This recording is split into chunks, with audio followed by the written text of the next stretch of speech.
Hello, this is teddygaming and welcome back to another review on the Stargirl Season 1, Episode 6.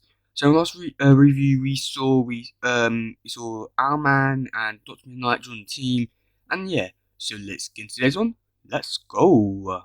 And before we get started, if you do like this content and want to see more from this channel, please do make sure to subscribe and like and turn on post notifications. Now let's go on with the video. So sadly I won't be able to do this in all hour of this video where I'll do in different parts, so I'll just have to do it in one different timeline thing. Okay, so let's get into it. So beginning of the episode we see Artemis, if you know her from the comics, she becomes like Green Arrow sort of thing. But no, she's training out or she's playing like rugby or American football, whatever it's called in whatever country you're playing it in. Yeah. But she gets kicked off the team for punching the player. And so her parents don't really like it, who is actually Sportsmaster, and I think it's Tigerus or Cheshire. It's one of the two, like, the whole family's a criminal act. Let's just be all put in prison. But yeah, they go to the coach after school, or after school hours, and decide to beat him up because they decided that he isn't doing his daughter any good. So they bury him in the woods, but Icicle gets a hold of this information, goes out to talk to them, and says, "Oh, you need. In that case, you must just come back to the team, and we've got a good mission for you." And yeah, Stargirl goes home and she finds Pat, and he has to go at her for disobeying his orders and everything like that. So Courtney next day goes out to try and get retrieve all the goods from Yolanda and Beth. So she goes to Yolanda in the gym, and talking about Wildcat, she says, "Oh, it's the best thing that's ever happened to me."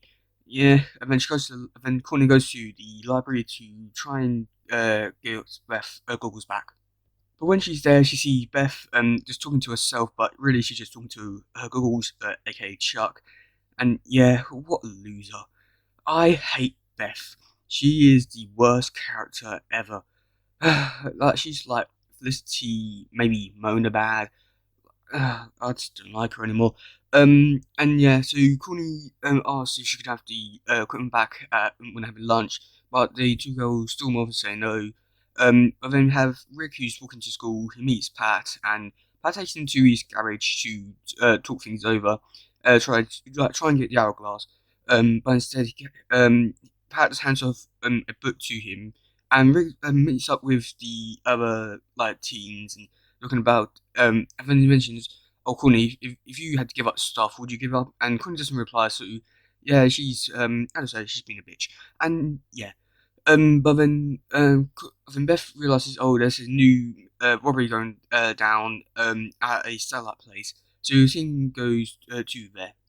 Meanwhile, earlier today there was a science fair project, and Mick, I don't know, Courtney's brother had to work for it, and he had 3 weeks to do it, but instead he did it on the day of the morning of the assignment, and he says the best line ever, "Oh, work best under pressure," and I think that's pretty much every teenager's best line ever when they have to do a project, and yeah, I can relate to that as well.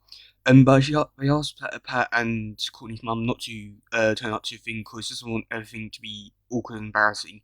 But when he's actually there, it turns out that every mum's there, and it's not embarrassing. And yeah, so later that night, the kids go out to try and track down the hacker, but instead, when they're at the place, they actually meet up with Sports Master and Tigress or Cheshire, whatever her name is. I'm just going to call it the Sports Girl. And yeah, so this is where it gets more interesting because I'd say that Sports Master is basically Casey Jones but DC. And yeah, so they even mentioned give a few Easter eggs towards that, like calling Casey and Grusky, like from the whole movie when they're called Gren Grusky and steroids and all that. So yeah, so Rick goes after them two Bethels, but then the two split up. Yolanda and Beth go after the sports lady. They fail miserably. But Yolanda gets most beats, or not even beats him, but she does the most damage. Not even that. She gets spin up still. But meanwhile, outside, Rick and Courtney take down the Sportsmaster, but still found miserably. But Rick and Courtney do get a few hits in with Sportsmaster. But then they're all losing. The Sports Lady meets up with the Sportsmaster again, and they're about to win. They blow up the stuff, and then gets it back. Um, and yeah, and then Pat comes down, and then we see the clip from Crisis, and yeah, then they run home, and Corny agrees with Pat that he's been doing what like his parallel she's been doing like the way the team acted to her was what she was acting to Pat. And yeah, so overall I did really enjoy this episode. I think it's more down to the fact that it was just an amazing fight scene. Still think that's Casey Jones right there. But yeah, I did really enjoy this episode. I can't say too much good things about it. It's just more down to that fight scene. But yeah, that's gonna be it for today, guys. If you enjoy this one, please share, like, subscribe, and all that stuff. Good. Bye, yo. Bye.